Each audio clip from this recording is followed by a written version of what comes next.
Late Latif যারা আছো, যারা মনে করো যে না মেডিকেল ভর্তি পরীক্ষার আবেদন শুরু হয়েছে 11 তারিখ, সমস্যা কি, আমি অন্য একটু পরে দিই, কিছুদিন পরে অ্যাপ্লাই করি, কোনো তো অসুবিধা নাই, আমি তো আবেদন করতে পারবো।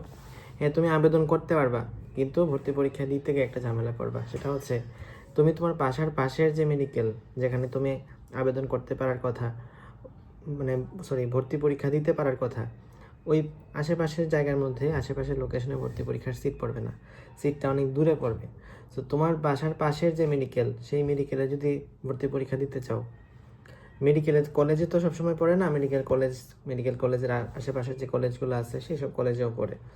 সো ওই সব কলেজে মানে তোমার বাসার আশেপাশের লোকেশনে যদি পরীক্ষা দিতে চাও, তাহলে ভাই আগে থেকেই ভর্তি পরীক্ষার ফর্মটা ফিল আপ করে নিও, নয়তো পরবর্তীতে অনেক দূরের ডিস্টেন্সে পড়ে যাবে। লাইক তোমাকে একটু এক্সাম্পল দিয়ে বোঝাই।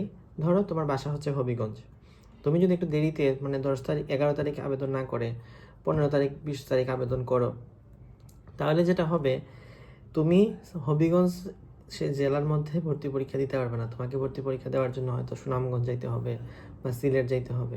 তো এটা যথেষ্ট হ্যাসেল না? তুমি বাসার পাশে যদি পরীক্ষা দিতে পারো, এটা তোমার জন্য যথেষ্ট কমফোর্ট একটা লাগার কথা সবার জন্যই।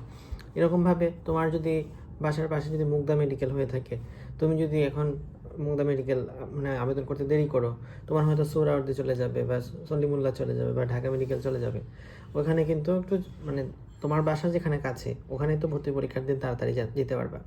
তো যত গাড়ির রাস্তা যত কমানো যায় তত তোমার জন্য সুবিধা। সো এইসব জিনিস মাথায় রাখবা। ভর্তি পরীক্ষার আবেদনটা এক্স্যাক্ট 11 তারিখ সকাল 10টার সময় বসে যাবা, যাতে আবেদন যখন থেকে শুরু হয় তখনই যেন আবেদনটা করে ফেলো।